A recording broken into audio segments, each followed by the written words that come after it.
Le bel esprit. Oh oui.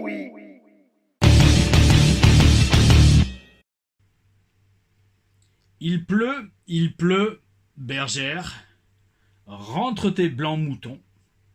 Oh oui, le temps a changé à Nice. Le temps a changé à Nice après un week-end passé en amoureux. Oh oui.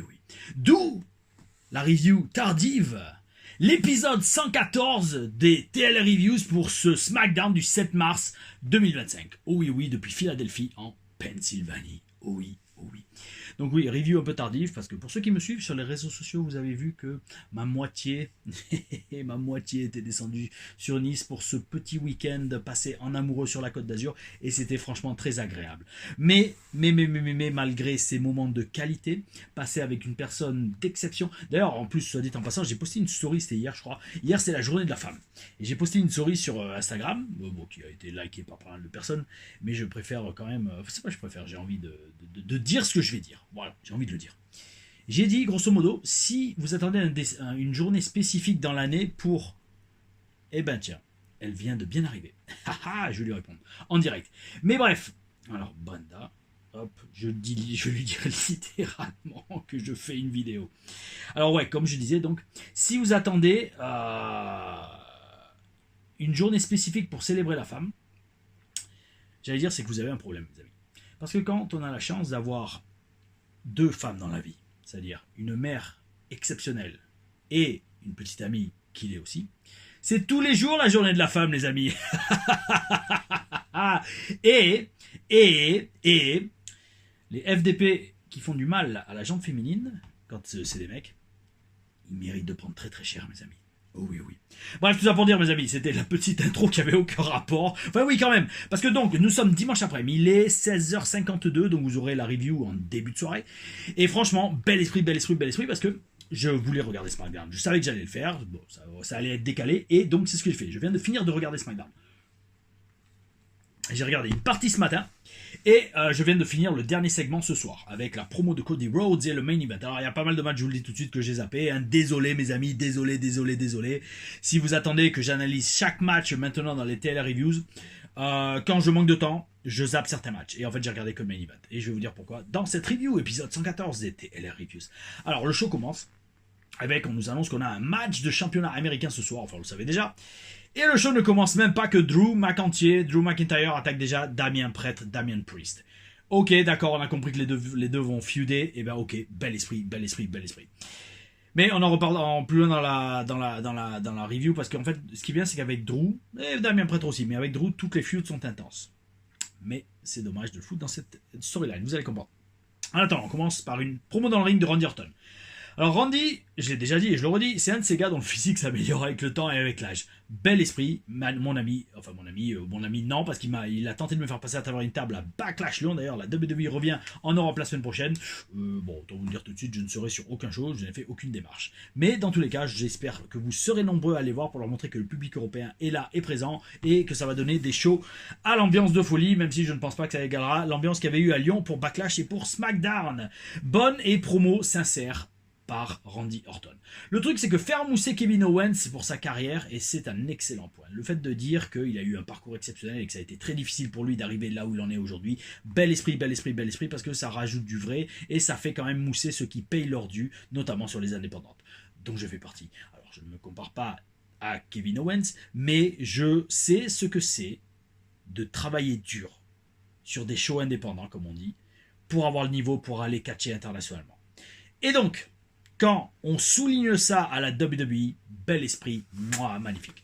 Parce qu'il y a beaucoup de stars quand même qui commencent directement sur une route pavée d'or, avec le tapis rouge à commencer au Performance Center.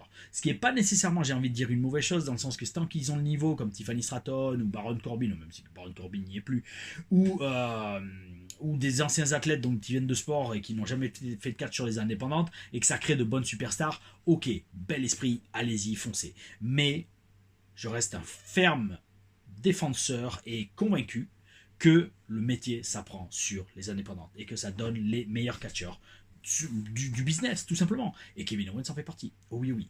Même s'il n'a pas un physique de bodybuilder, mais en attendant, il a largement payé ses dûs, il a montré qu'il mérite d'être là où il en est. Et Randy Orton souligne ça, donc c'est oh oui, bel esprit. Puis il explique que, Randy, il explique que la jalousie de Kevin le rend dangereux. Mais autant que lui qui recommence à entendre les voix dans sa tête, les voix qui lui disent de défoncer la tronche de Kevin Owens. Promo bien, qui fait avancer la storyline, oh oui, oh oui. Le truc c'est que je pense que Kevin Owens a peut-être réveillé un monstre qu'il ne pourra pas tuer, sûrement à WrestleMania. Donc je pense la carte de WrestleMania qui a lieu dans à peu près un tout petit peu plus d'un mois maintenant, 1 mois et 10 jours à peu près, commence à se dessiner. On aura sûrement Randy Orton contre Kevin Owens. Oh oui, oh oui. D'ailleurs, en parlant de WrestleMania, la première nuit sera sûrement une TLR Reviews normale, j'ai envie de dire. Et j'ai presque envie de dire, vous savez quoi les amis, on fera peut-être un live entier pour les 2 reviews. Là, je viens d'avoir une vision. Parce que je vais regarder la première nuit de Mania, d'accord ? Je vais regarder la première nuit de Mania en décalé. Parce qu'il y a un show Rix le 19 avril. Où je fais normalement partie. Je suis sur la carte. Donc ça, et est-ce que je vais pas regarder le show, prendre les notes comme je fais pour les TLR Reviews des weekly shows, et commencer le live environ une demi-heure avant WrestleMania nuit 2, ouais, refaire un live YouTube, faire la review de la première nuit en direct, en live, et après on enchaîne direct avec le deuxième nuit. Pourquoi pas, mes amis, pourquoi pas? Ça fera 4h30, 5h de live. Oh oui, bah la décision est prise, mes amis. Ça va être une nuit catch de folie. Hein. La nuit de la deuxième nuit de WrestleMania, ça va être 4 à 5h de live. Oh oui, c'est annoncé, je le ferai. Ah ou bel esprit. Alors, les clips, on a eu toute la soirée, comme à Raw d'ailleurs, des clips qui rejouent le heel turn de Cena. Ça devient relou quand même, ça devient relou. Et franchement, mes amis, alors j'allais le dire en conclusion, mais autant le dire tout de suite, et j'y reviendrai peut-être en conclusion. Je pense que c'est pour cela, alors je vais peser mes mots mes amis, mais je pense que c'est pour cela qu'au final le turn de Cena ne sera pas aussi légendaire et efficace que celui de Hulk Hogan avec la NWO en 96 malheureusement. Pourquoi? Parce qu'en fait le truc c'est que quand Hogan est passé heel, la semaine d'après direct on a eu des nouvelles. La semaine d'après direct on a revu Hogan avec Hall et Nash qui ont commencé à semer la zizanie et chaque semaine c'était waouh, qu'est-ce qui va se passer? Qu'est-ce qui va se passer? Qu'est-ce qui va se passer? Qu'est-ce qui va se passer? Là la prochaine fois qu'on va voir Cena, je crois que c'est pas à ce Raw, ça sera le Raw d'après. Je crois, d'après ce que j'ai compris. Donc ça fait trop d'espace en fait d'un show à l'autre. Et la storyline aurait eu 10 000 fois plus d'intensité si elle avait déjà évolué, qu'on avait revu Cena et qu'il y avait eu du piment ajouté à la sauce. Et comme on le dit tous, hein, si c'est pour qu'il reste que 1 an et que ça dure qu'1 an cette storyline du heel turn de Cena et que très vite ça soit oublié, que ça passe aux oubliettes, ça sera un peu un arrière-goût de gâchis. Donc ouais, là je commence, alors même si c'est une storyline de ouf qui redonne un intérêt de ouf pour le catch et que beaucoup de gens sont en haleine et que, allez, on a tous vu les streamers là dans tous ces clips qui montent, ouah, John Cena est passé heel, ok cool, mais si on a une nouvelle une fois tous les mois, tout comme The Rock qui apparaît une fois tous les mois, la storyline va vite s'essouffler mes amis, elle va vite s'essouffler et elle n'aura pas le poids qu'a eu la storyline de la NWO. New World Order for Life. Donc, ouais, c'est dommage. C'est dommage parce que là, enfin, on mange du clip de Cena qui tourne heel à limite à en être dégoûté. Hein. C'est presque, en fait, on a su que Raw passait sur Netflix le 6 janvier 2025, qu'il fallait aimer Ré à ralenti, et maintenant, il faut comprendre que John Cena a tourné heel en rejoignant The Rock. Si vous n'étiez pas au courant, mes amis, regardez Raw et SmackDown de cette semaine, vous allez le manger au moins 10 fois entre les deux shows. Enfin bref, après on a un singles match entre Tiffany Stratton et Piper Niven. Victoire logique de Stratton pour un match que je n'ai pas regardé, par manque de temps mes amis. Mais pourquoi ça repasse au bleu? Ouh là là, c'est relou. Hein. Ah oui, mais attendez, bougez pas. Non, remarque. Est-ce que je le mets? Est-ce que je peux pas le changer? Non, je peux pas. En fait, d'habitude, maintenant, je mets un effet. Allez, on va rester comme ça. Je mets un effet pas un peu cinématographique autour. C'est pas grave. Je ne le ferai pas dans cette review parce que j'ai commencé vite. Pourquoi? Parce que c'est à la bourre. Donc bref. Comme je disais, j'ai pas regardé ce match, et victoire de Stratton qui gagne logiquement, et qui se fait attaquer par Charlotte Flair par derrière. Booking illogique, et vraiment incompréhensible pour Charlotte Flair qui se veut être la greatest of all time, la GOAT, qui attaque par derrière une gamine de 26 ans, qui a même pas, qui a peut-être juste un titre de championne du monde à son actif. Allez comprendre le booking de Charlotte Flair dans sa road to WrestleMania.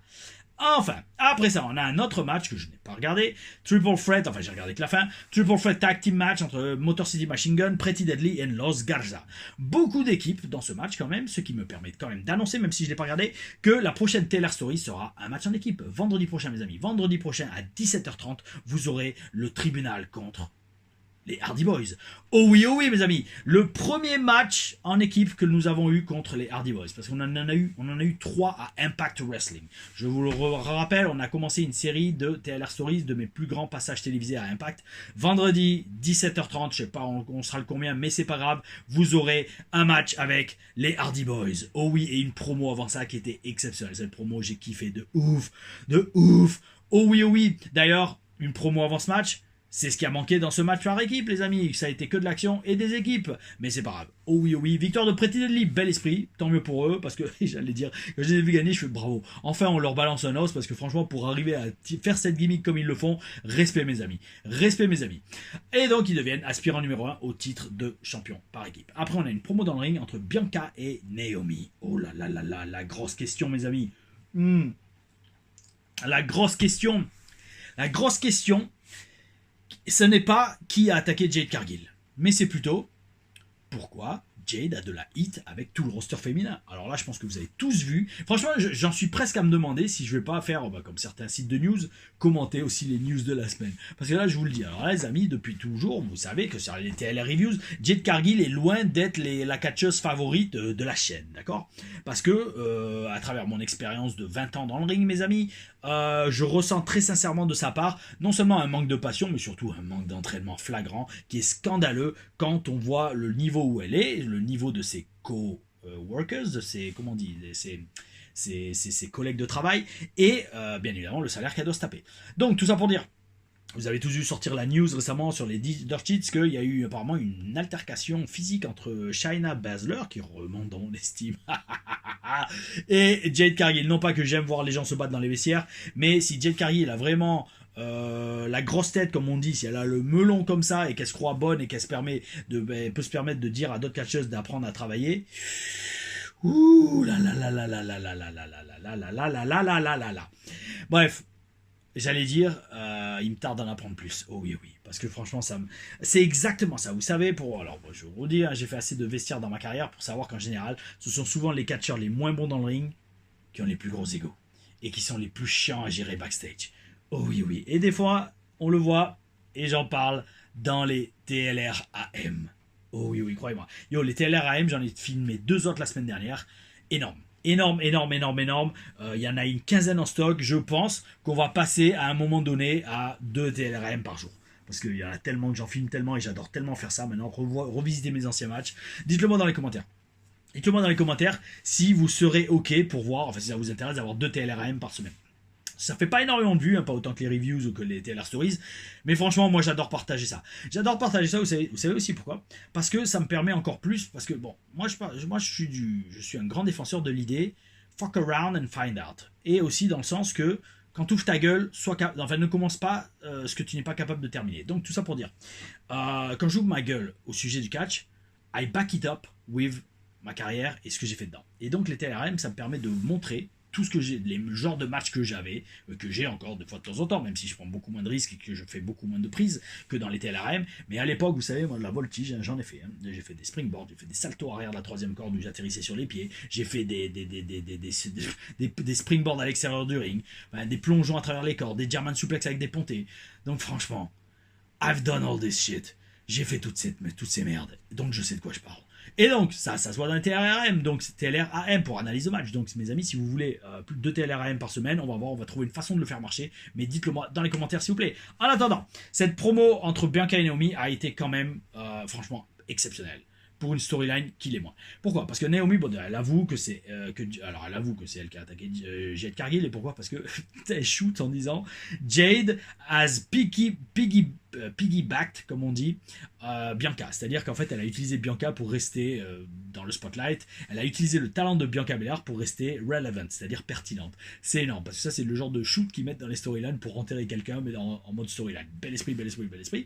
Grosse performance de Naomi et Bianca, qui montre et qui verse de vraies larmes. Bravo, mesdames, vous êtes exceptionnelles dans ce segment. C'est magnifique. Il turn de Naomi dans ce segment, et Cargill vient attaquer son attaquante. Oh oui.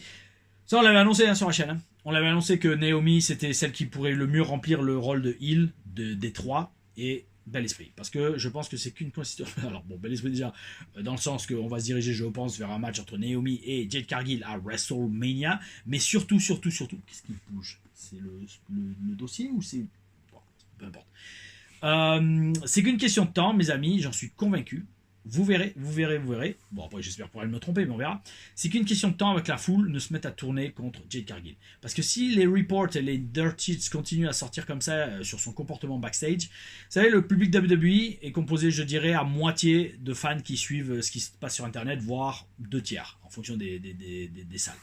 Partie de là, si Jade Cargill apparaît comme une TDC, trou du cul, dans le backstage, dans les vestiaires, les gens vont commencer à la huer.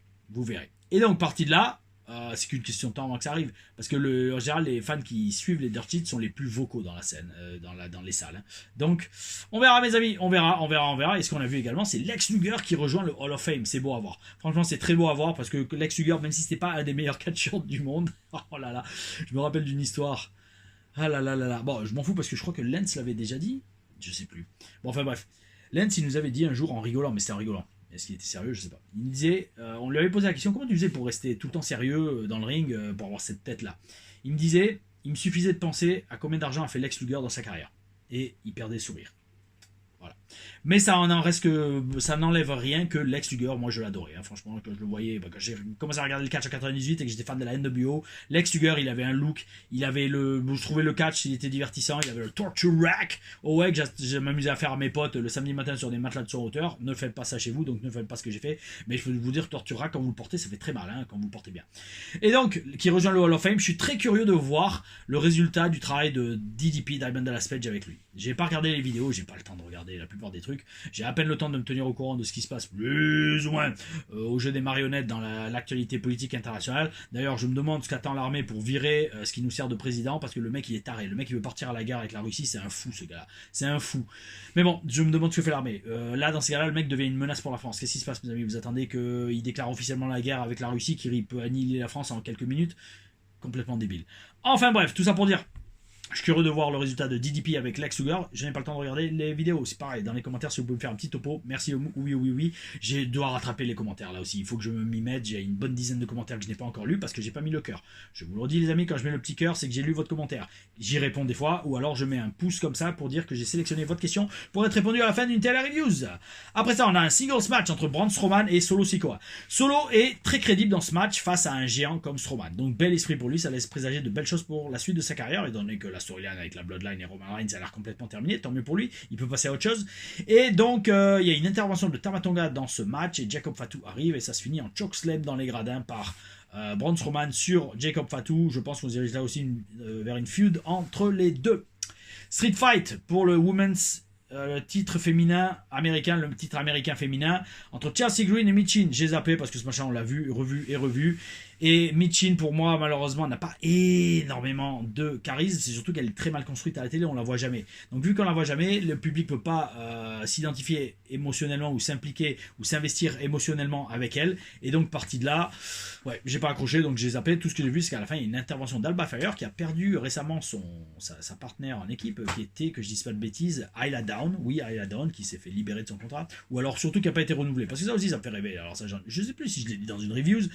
Les gens, les dirt cheaters, les mecs qui se croient insiders, se disent oui, les contrats, ils n'ont pas été re-signés. Non, ou alors la contrat mis fin de contrat pour un tel.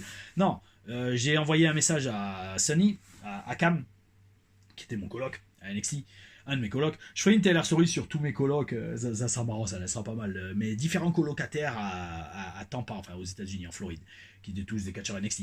Et donc un d'eux était Akam. Ouais, Akam, oui, c'est ça. Akam, Sunny Dinsan, son vrai nom. Akam des Authors of Pain. Et bon, j'ai envoyé un petit message pour lui dire yo frérot, ça va. Et il me dit, enfin, je lui dis tout va bien, amigo, suite à la fin de son contrat récemment. Et il me dit ouais, ça va, c'est juste qu'ils n'ont pas renouvelé mon contrat. C'est tout. Donc en fait, c'est pas que vous êtes viré, c'est juste qu'ils renouvellent pas le contrat. Donc c'est. Bref, voilà. Bon, bref. Et donc peut-être c'était pareil pour Ayla Dawn. Peut-être qu'ils n'ont pas renouvelé le contrat tout simplement parce qu'ils avaient rien pour elle. Alors, bref, tout ça pour dire, Alba Fire vient sauver Chelsea d'une senton bomb à travers une table qui s'était déjà à moitié cassée quand elle a été posée dessus. c'est les aléas du boulot, mais Michin a bien géré, elle a bien suivi en disant bon allez c'est pas grave, je vais quand même faire la settle même si la table est à moitié cassée. Bel esprit. Chelsea conserve dans un match, comme j'ai dit que je n'ai pas regardé. Bon, logique, hein, je ne la voyais pas perdre son titre comme ça sur un SmackDown dans un match si peu advertisé. Advertisé, publicité, bon peu importe. Allez, ring promo mes amis, on y arrive bientôt. Je veux pas être trop long hein, parce que c'est un dimanche soir et je pense que vous avez plein d'autres choses à faire après avoir regardé cet épisode 114 des TL Reviews. In-ring promo de Cody Rhodes, alors ça c'est important, c'est vraiment ça ce que je voulais voir. Alors mes amis, je vous le dis tout de suite. Le heel turn de Cena me permet de souligner ce que je dis souvent aux jeunes catcheurs. C'est-à-dire qu'un heel doit être agressif, violent et méchant. Ça, c'est la base. La base. La dernière fois, je m'en souviens, il y avait eu Mila Smith qui avait eu un match contre Loriana, je crois, à la HCP. C'était un match entre guillemets babyface contre babyface, mais il y avait une partie du match, c'était à Bolène, où Mila s'acharnait sur Loriana en mode vraiment je vais te faire mal. Et dès qu'elle a commencé à faire ça, même si elle était babyface dans le match, la foule, certains gens dans la foule ont commencé à la huer. Et là, je fais, est-ce que t'as entendu ça? Après le match, je lui fais, t'as entendu ça? Est-ce que t'as réussi à tendre l'oreille et à entendre que quand t'as commencé vraiment à la piétiner, à lui donner des coups de pied dans la gueule dans le coin, au sol, il y a certains gens dans la foule qui ont commencé à te huer. Et elle avait entendu. Ça montre que Mila Smith est probablement la meilleure catcheuse française du moment aujourd'hui sur le circuit. Et donc, et moi c'est un truc ça j'ai capté dans les TLRM, dans ma période de la WS, quand on catchait 4 à 6 fois par week-end, sur 2 ou 3 shows, parce que vous êtes 2 matchs par show la plupart du temps, j'avais très vite compris qu'un heel doit être méchant, et doit catcher vraiment en salle. Et là, c'est exactement ce qu'a fait Cena. Parce qu'au final, regardez, sans même dire un seul mot, Cena, parce qu'il a fait à Cody, c'est-à-dire lui mettre des coups de poing avec la montre, le faire saigner, lui tirer les cheveux, mettre son pied sur sa gueule, il est passé du côté obscur de la force. Il n'a pas insulté les fans, il n'a pas fait des phoques, il n'a pas dit vous m'avez dégoûté, donc allez vous faire entuber. Non, il a juste tabassé Cody. Et bon, alors ok, il a rejoint The Rock, mais peu importe. Le mec, dans son comportement, il a choqué les gens et il est passé heel. Et donc, c'est ce que je vous dis, je dis souvent ça dans mes stages et dans mes entraînements. Un heel doit être agressif et méchant. S'il n'y a pas ça, c'est il manque quelque chose. C'est du storytelling, les amis. Et c'est pour ça, alors d'ailleurs, c'est pour ça, je rebondis là-dessus, parce que ça, c'est un truc que j'ai déjà dit sur la TLR Stories, mais il y a peu de gens peu de fans arrivent à le comprendre parce qu'ils n'ont jamais fait de catch et ils n'ont jamais été dans un ring à recevoir une réaction de la foule. Un tweener, ça n'existe pas. Un tweener, ça n'existe pas. Pourquoi? Parce que je vous explique. Regardez dans la rue une baston de rue. Si un mec se balade dégueulasse, vous allez automatiquement dire lui c'est un bâtard, lui c'est un enculé, c'est un ENCUL. Bon, j'ai dit le mot, peu importe, ça sert à rien de les plaît. Et donc, parti de là, un tweener, genre un gentil mais qui catch comme un heel ou qui a le comportement d'un heel, ça n'existe pas. Alors à la limite, ça arrive des fois qu'un babyface soit obligé de se salir les mains, comme Cody Rhodes, des fois. Mais ça reste un babyface, c'est juste que comme dans les films, des fois, un gentil a besoin d'utiliser des tactiques de méchant pour battre le méchant, justement. Et donc, ça pour dire, un tweener, ça n'existe pas. Vous êtes soit un bâtard, soit un gentil. Et un gentil peut utiliser parfois des techniques de bâtard, mais ça reste un gentil. Et un méchant, c'est rare qu'il utilise des techniques de gentil. En général, un méchant reste un méchant. Il devient de plus en plus méchant. Oh oui, oui. Bon bref, Cody arrive avec un beau coca. Alors là, pareil, bon, écoutez les amis, alors oui, parce qu'il y en a 2 ou 3 qui commencent à me dire, oui, bon, j'en ai marre d'entendre du symbolisme dans les... Après, attention, bel esprit, on en discute dans les commentaires, il n'y a aucun problème, aucune animosité de ma part. Vous restez respectueux, respect à vous les amis, il n'y a aucun problème, on discute. Mais c'est vrai qu'il y en a beaucoup qui me disent, Tom, tu parles de plus en plus de symbolisme et on a l'impression de regarder un bel esprit chaud. Alors oui, mais comme je t'ai dit, je crois, de mémoire, je sais que c'est Mondouillet. Si tu regardes cette review, je te le dis, frérot, il n'y a aucun problème. On discute, il n'y a aucun problème. Mais moi, j'aimerais bien ne pas parler de symbolisme. Mais c'est littéralement la WWE qui nous met en plein sur la gueule le Big Boss qui dit vends-moi ton âme et je ferai de tous tes rêves une réalité. Yo, le symbolisme est là devant nos yeux, donc j'allais dire chacun commente et vit ça à sa façon. Moi je veux dire ça fait des années, ça fait depuis le 2018 que je suis, j'allais dire réveillé ou que j'essaye de l'être et que j'essaye de voir à travers le voile de ce qu'on appelle la réalité. Ça fait 7 ans mes amis que je lis des bouquins, d'ailleurs là derrière c'est tout rempli des bouquins sur les... Alors bon ça c'est le terme que je déteste, les Illuminati, tout ça, le sommet des élites et tout. Bon bref, que je mate des bouquins, je regarde des documentaires. Un documentaire c'est encore pire sur YouTube, hein, YouTube ou n'importe quel autre site que je plonge là-dedans, ou sur Rumble c'est pas mal aussi. Il y a moins de censure. Et donc, vu que moi ça fait 8 ans que je suis là-dedans, même plus knee deep là, c'est au-dessus. Après, en fait, vous allez tout au fond et après vous remontez à la surface et vous dites bon, c'est bien beau tout ça, mais il faut quand même kiffer la vie. Parce qu'après, au début, il y a toujours la nuit noire de l'âme, comme on dit, où là vous découvrez qu'on vous ment et que les élites apparemment font des trucs vraiment dégueulasse et qu'ils se cachent même pas vu qu'ils le montrent dans tout ce qu'ils font, le symbolisme de ce qu'on voit à la télé, ce qu'on voit dans les concerts, dans les films et maintenant dans le catch. Et alors ça fait froid dans le dos. Moi, froid dans le dos, je l'ai eu, on va dire, allez, en 2019-2020. Puis après, vous remontez, puis vous vous rendez compte que bon, en fait, ça a toujours existé et le monde, ça n'empêche pas d'avoir énormément de bonheur dans le monde, comme le week-end que je viens de passer avec Brenda. Donc bref, tout ça pour dire, ouais. Là, pareil, le cocard de Cody. On connaît tous le club Black Eye Club, pour ceux qui sont éveillés. Vous savez de quoi je parle. Je vais pas rentrer dans les détails, mais si vous le savez dans les commentaires de quoi je parle, le club de l'œil au beurre noir, dites-le. On sait tous ce que c'est. C'est une sorte... Bon, enfin, c'est une sorte... Je sais pas, j'y ai jamais participé. Alors, j'allais dire pas pour l'instant. Mais le truc, c'est... combien de fois on va toujours arriver un jour ou l'autre, un des membres de l'élite, je déteste ce mot, parce que c'est pas une élite pour moi, ce sont des dépravés, et ils ne me dominent pas, absolument pas. Je l'affirme haut et fort avec fierté et de mon libre arbitre. Et donc, ça pour dire... Ils ont tous un moment ou un autre un œil au beurre noir. Est-ce que c'était pas un rituel qu'on a eu avec Cody, que le mec s'est fait littéralement puncher dans la gueule par Travis Scott, alors si c'est vrai que si c'est ça et qu'en plus il a crevé un tympan, je suis totalement d'accord avec Bob Ray qui dit le mec mérite de se faire briser la mâchoire et de ne pas pouvoir manger du solide pendant au moins 3 mois. Oui, parce que c'est incroyable un tel niveau de non-professionnalisme. Alors le mec c'est un rappeur, alors comme vous me dites défoncer à la bœuf, je sais pas, je m'en fous, j'écoute pas sa musique, je connais pas sa vie. Mais ça pour... alors par contre c'est vrai que lors d'un de ses concerts il y a quelques années, il y avait eu de gros incidents, donc quelques morts je crois.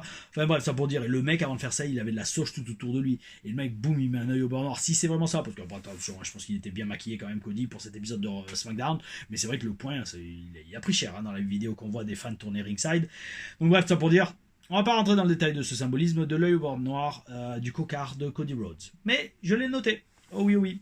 Bon, Cody, en attendant, il est ultra over hein, comme babyface. Il demande à John Cena, why, John, why? Et ça va être très important. Quand John va enfin s'expliquer, s'il le fait, c'est pas sûr qu'il le fasse à sa prochaine apparition. Ils vont faire la pub John Cena à Raw, je crois, le 15 mars, si je dis pas de bêtises. C'est le 15 ou le 17, je sais plus. Non, c'est le SmackDown du 15. Ah, je sais plus. En tout cas, je sais qu'il est annoncé sur un des shows de la tournée européenne. Ce sera peut-être en vidéo à distance. Hein. Je pense pas qu'il va faire le déplacement jusqu'en Europe. Ça serait énorme qu'il le fasse, mais ça serait pas une attitude de babyface. Ça serait plutôt une attitude de heel de le faire à distance à travers une vidéo. Oh oui, oh oui. Et donc, il s'expliquera, on espère, John Cena. Mais en attendant, ce qui est énorme avec cette storyline, c'est que ça donne à Cody une nouvelle dimension. Les amis, je sais pas si vous le sentez, mais moi là, je le sens. Cody, grâce à cette storyline, le mec, il s'élève totalement au niveau des plus grands. Et quand je dis les plus grands, je pèse mes mots. Il va être énorme. Cody Rhodes, s'il continue comme ça, cette story-là lui donne une nouvelle envergure et, je l'annonce, il va sûrement dépasser son père. Au niveau du poids qu'il va avoir dans le business et le poids de sa carrière, c'est très osé ce que je vais dire, mais s'il continue comme ça, qu'il reste en bonne santé, qu'il ne se blesse pas, Cody va peut-être dépasser son père, The American Dream, Dusty Rhodes. Oh oui, oh oui. Et je pense que c'est tout ce que Dusty aurait voulu voir. Et enfin, on termine avec... Non, on termine. Avant le main event, on a un singles match entre Drew McIntyre et Jey Uso, qui pareil, alors là, c'est un match qu'on a vu et revu. Donc je l'ai passé. Victoire de Drew, et l'Écossais se fait attaquer par Damien Prêtre juste à la fin, et donc c'est ce que je disais. Le match, il sera sûrement pas mal. Mais pourquoi la vidéo fait 1 heure normalement? Pourquoi elle s'arrête, les amis? Pourquoi elle s'arrête? Pourquoi elle s'arrête? Pourquoi elle s'arrête? Dites-le moi, s'il vous plaît, les amis. Pourquoi elle s'arrête? Allez, hop, on remet. Et une pub, c'est pas grave. Alors, donc comme je disais... Le match entre Drew McIntyre et Damien Prêtre sera sûrement pas mal entre ces deux poids lourds, à WrestleMania j'imagine, mais c'est dommage de voir le talent de Drew bloqué, confiné à la mid-card, aux moitiés de carte. Je sais pas pour vous, mais je pense que vous serez d'accord, mes amis. Drew est tellement talentueux, on a envie de le voir dans des gros matchs, dans des gros storylines, dans des main events. Et là, le voir feuder avec Damien Prêtre, qui est aussi un excellent catcheur, hein, ça va être un combat de colosse, de mecs qui ressemblent vraiment à des superstars de WWE, même si bon, je suis, moi, j'allais dire, je suis pas non plus un gros fan des big guys qui font 6 pieds 5, mais, pardon, 1m95, mais en attendant, les mecs ont une présence de ouf, et des physiques de ouf, et des looks de ouf. Donc le match va être bien, mais voir Drew à la mid-card, ça fait mal. Damien Prêtre aussi, mais je préfère quand même Drew McIntyre à Damien Prêtre. Pour moi, Damien Prêtre a moins d'intensité et moins de bagage que Drew McIntyre, qui lui traîne sa bosse, roule sa bosse, comme on dit, sur les rings indépendants et sur les rings du monde entier depuis plus de 20 ans maintenant, quasiment. Oh oui, oh oui. Et arrive le main event pour le match pour le titre de champion américain entre LA Knight et Shinsuke Nakamura. Alors mes amis, j'ai adoré. Parce que ça a été un match à l'ancienne. Il n'y a pas de prise de contact, on commence direct avec des coups de poing et des prises. On se croit revenu à l'Attitude Era. Oh oui, oui, c'est le genre de catch que je kiffe. Ah ou bel esprit. Une très mauvaise chute d'LA Knight, vous l'avez tous vu, la troisième corde sur l'épaule. C'est comme ça qu'on se déboîte une épaule. Hein. Moi, c'est quasiment comme ça que je m'étais déboîté, disloqué, comme on dit en anglais, disjonction acromioclaviculaire de l'épaule gauche en août 2021. Et faut faire très gaffe aux chutes sur les épaules parce que l'épaule est une des articulations les plus fragiles du corps, hein, sachez-le. C'est tellement de jeux que c'est très embêtant de se blesser l'épaule. Alors, une fin compliquée de match avec l'arbitre qui se prend le mist, l'arbitre Charles Robinson. On croit tous qu'LA Knight ne va pas l'emporter, mais avec l'excitation que procure l'arrivée d'un deuxième arbitre, LA Knight devient un two-time, 2 fois champion américain. Bravo à lui, mes amis, bravo à lui, parce qu'on le verra bientôt dans une prochaine TLR Stories. Pas celle de vendredi à 17h30, mais une TLR Stories qui, franchement, alors attendez, je vais vous le dire tout de suite, mes amis. Alors, dans combien de TLR Stories on va voir LA Knight dans, et bien mes amis, dans 3 TLR Stories. Donc là, dans un mois. Dans un mois, ou alors peut-être avant, on verra. Si vous vraiment les TLR Stories marchent de ouf, peut-être j'en posterai une par semaine, je sais pas, mes amis. Dites-moi dans les commentaires ce que vous voulez que je fasse. Dites-le moi et je vous écoute. Pourquoi ? Parce que la communauté est bel esprit. Oh oui, oh oui, oh oui. Il y a que du bel esprit sur la chaîne, donc ça c'est super. Et juste vous dire un dernier truc. Ouais, j'adore quand il y a un deuxième arbitre qui vient en match. C'est un booking que je kiffe parce que c'est tellement plein de surprises. Bon, alors il faut pas trop en faire, il faut que ça reste entre guillemets exceptionnel, mais c'est énorme. Quand l'arbitre va au sol, qu'est-ce qui se passe ? Il y a quelqu'un va tricher, un tombé, et là il y a l'arbitre qui vient au cours en se tapant un sprint. Bel esprit, la foule est excitée, et ça c'est oh oui, un super booking. Donc bref, on a eu un bon petit SmackDown qui fait avancer tout, qui était gentillé, voilà, avec quelques matchs qu'on n'a pas vu venir, mais qui, j'allais pas dire dont on aurait pu se passer, mais qui ne cassaient pas trois pattes à un canard, surtout dans le sens que c'était pas des matchs qu'on aurait mis sur un PLE, mais c'est normal, c'était un weekly, c'était WWE SmackDown qui n'est pas du tout ce logo, mais c'est pas grave, ça permet de meubler le fond et de symboliser, oh oui, le symbolisme, je sais que vous adorez ça dans les commentaires des TLR Reviews, symboliser qu'on est sur une review de SmackDown, et comme qui dit TLR Review dit forcément commentaire sélectionné pour répondre à des questions. Donc mes amis, le commentaire sélectionné est d'un habitué des commentaires, DJ Asso Milan, qui est aussi souvent présent dans les lives, donc oh oui, bel esprit, dédicace à toi amigo. Alors, tu me dis, ma question du jour relève de, elle est récente cette question, ça je sais. J'ai fait la copie d'écran il n'y a pas longtemps. Alors, ma question relève de l'éducation. Je ne suis pas à l'aise à donner la différence entre feud et angle et entre une promo et un segment. Tous ces termes du jargon dont je me sers sans forcément maîtriser leur définition, aurais-tu s'il te plaît le bel esprit d'éclairer ma lanterne ? Alors oui, j'ai le bel esprit et je vais éclairer ta lanterne qui me fait toujours penser à Feu Bray Wyatt, repose en paix amigo. Il y avait une story où j'avais pleuré en repartageant une anecdote avec lui et j'ai envie de dire, je suis sûr que si j'en reparle, les larmes me reviendront parce que c'était une histoire très personnelle qui signifie énormément pour moi. Et j'allais dire, rien qu'en parlant de ça, j'ai eu la gorge qui se serrait un peu. Bon bref, amigo. Alors écoute, moi je vais pas dire là pour ça justement, pour pas plein d'autres choses, je pense que je sais de quoi je parle, mais là ça dépend. Alors moi comment on m'a expliqué le truc, je t'explique. Alors déjà pour ta première question, la différence entre feud et angle, tu vas comprendre. Une feud, c'est littéralement une rivalité entre deux. Alors feud, tu peux même traduire le mot. Je crois si tu traduis le mot en anglais, tu as littéralement la traduction. Alors attends, Google Traduction, on va le faire en direct. Mais feud, c'est une rivalité entre deux catcheurs. Monday Night Raw, non, SmackDown. Ouah. Oh oui. Dédicace à Crasbiz, ouais, c'est la lunette, elle m'a trop appuyé. Alors, feud. Allez, feud français, querelle. Exactement. Bah, tu vois, voilà. Feud, tu traduis ça par querelle. Donc une feud, c'est une querelle entre deux catcheurs, c'est-à-dire une rivalité, une rivalité où tu as deux gars qui peuvent pas se blairer. On a une feud entre, regarde, très simple, tu vois, on va utiliser un exemple, c'est parfait, vive les TLR Stories mes amis, et vive la chaîne Tom Larifa. Donc dans le sens vive Tom Larifa. Et vive vous, parce que sans vous, il n'y aurait pas de chaîne, ça je vous le dis tout de suite. Tout comme il n'y a pas de catch sans public de catch. Et donc, et tout comme on ne serait pas sur Terre si les femmes n'existaient pas. Donc vive les femmes tous les jours. Oh oui, pas besoin de la journée de la femme pour les vénérer. Donc bref, ça pour dire mes amis, et s'occuper d'elles comme il faut. Donc bref, et après s'occuper de nous aussi comme il faut. C'est 50-50, c'est les énergies, le bel équilibre des forces masculines et féminines. Oh oui, masculin sacré, féminin sacré. Ah ou bel esprit. Mais on n'est pas dans un bel esprit chaud, je veux pas vous gaver. Allez, yo gros, on y va, on attaque. Donc voilà, ce que je te dis, feud, c'est une querelle, c'est une rivalité entre deux gars qui s'affrontent. C'est une feud qu'on a entre Drew McIntyre et Damien Priest. C'est une feud qu'on a entre Charlotte Flair et Tiffany Stratton. C'est vraiment une querelle, d'accord, qui entre deux entités. Ou tu peux avoir une feud entre deux groupes aussi. Un angle, c'est différent. Un angle, c'est une storyline. Une storyline, oui. Un angle, c'est deux trucs qui partent de là et qui aboutissent sur un match et donc sur une feud. Un angle, par exemple, c'est l'attaque de Jade Cargill. C'est pas une feud, tu vois, c'est pas une querelle entre deux catcheurs. C'est un angle. C'est un angle, c'est quelque chose qui vient de se passer, mais qui va aboutir comme un angle qui se ralentit pas. Je fais pas une pyramide, hein, même s'il y en a derrière. Je fais pas une pyramide ou le sommet de la pyramide. Hein. On va se calmer sur le symbolisme. On n'est pas dans le bel esprit show, n'est-ce pas, mon doué? Mon dioué, je sais pas comment tu prononces. Bon, bref.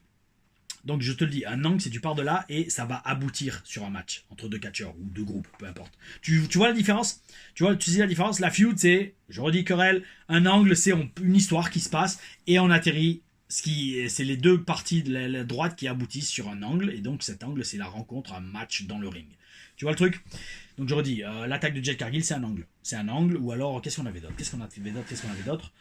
Par exemple, quand vous le verrez dans la Taylor Stories de vendredi, quand Al Snow s'est fait attaquer par les Hardy Boys, c'était un angle, à la fin de notre match. Oh oui, petit spoiler, c'est pas grave, ça s'est passé en 2016.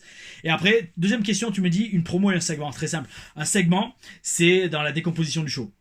Un segment, ça peut être un match, ça peut être une promo backstage, ça peut être un segment backstage, une interview backstage, une altercation backstage. Un segment, c'est un segment du show, tout simplement. C'est un segment, tu vois. C'est, allez, promo backstage, on enchaîne sur un match. Après, il y a un segment, c'est une vidéo promo. On enchaîne sur un autre segment qui est le match. Voilà. Une promo, c'est différent. Une promo à la base, il faut aussi refaire de l'histoire.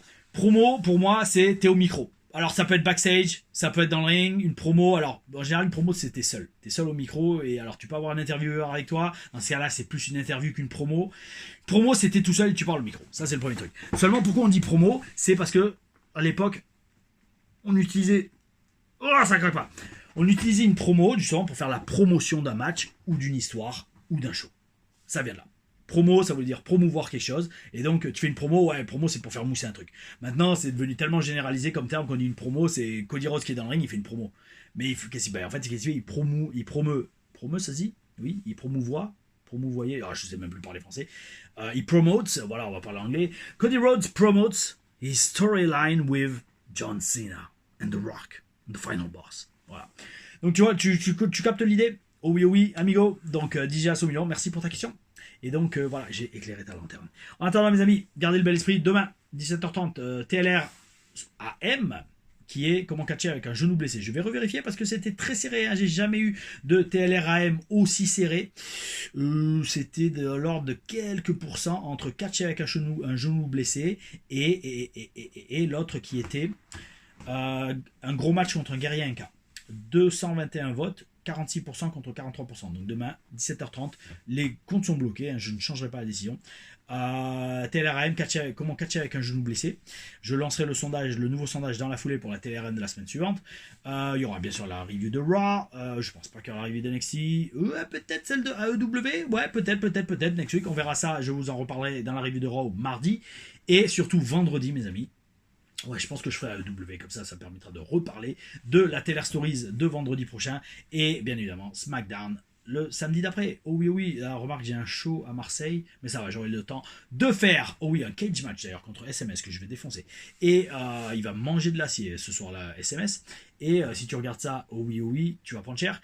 Et ta femme va me détester, mais c'est pas grave. Parce qu'en attendant, je suis sûr que tu en prends bien soin d'elle. J'espère pour toi, j'espère pour elle. Et donc bref, ça pour dire... Grosse semaine pour la chaîne qui arrive, mes amis. Merci à vous. 40 minutes de review, j'avais pas prévu de faire aussi long. Mais c'est pas grave. On garde le bel esprit. Ah oh.